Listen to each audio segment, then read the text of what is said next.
রোজ gym করা শরীরের জন্য সত্যি খুব ভালো। শুধু শরীর ফিট রাখার জন্য না, মন ভালো রাখার জন্য। জিম আমাকে শিখিয়েছে ধীরে ধীরে এগোতে, নিজের যত্ন নিতে। কিন্তু হ্যাঁ, সবকিছুর মতো এখানেও ব্যালেন্স দরকার। যেমন সঠিক খাবার, ঠিক মতো ঘুম, একটু রেস্ট। তাহলেই রোজের জিম হয়ে ওঠে সুস্থ জীবনের একটা অংশ। আমি জিম যাওয়ার আগে ব্ল্যাক কফি আর কিছু ড্রাই ফ্রুট খেয়ে যাই। এটা আমার ওয়ার্কআউটের জন্য বেশ ভালো কাজ করে।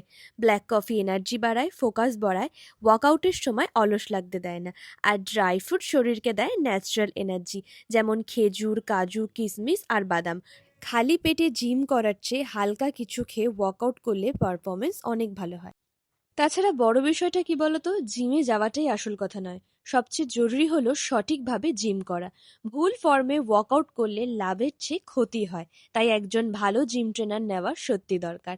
আসলে ট্রেনার থাকলে শুধু এক্সারসাইজ না, নিজের শরীরকেও বোঝা যায়। কোনটা কখন করা উচিত সেটা শেখা যায়।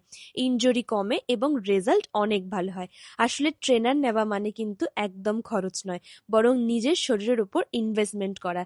আর আমিও কিন্তু জিম থেকে একজন ট্রেনার নিয়েছি, যে আমাকে প্রপারভাবে গাইড দেয়। আচ্ছা, আমি কিন্তু কন্যগড়ের ফিটনেস ক্যাম্পে জিম করি। তোমরা চাইলে অবশ্যই সেখানে জয়েন করতে পারো। আমি স্ক্রিনে জিমের নাম্বার শেয়ার করে দিচ্ছি, তোমরা ডিটেলস জেনে নিতে পারবে।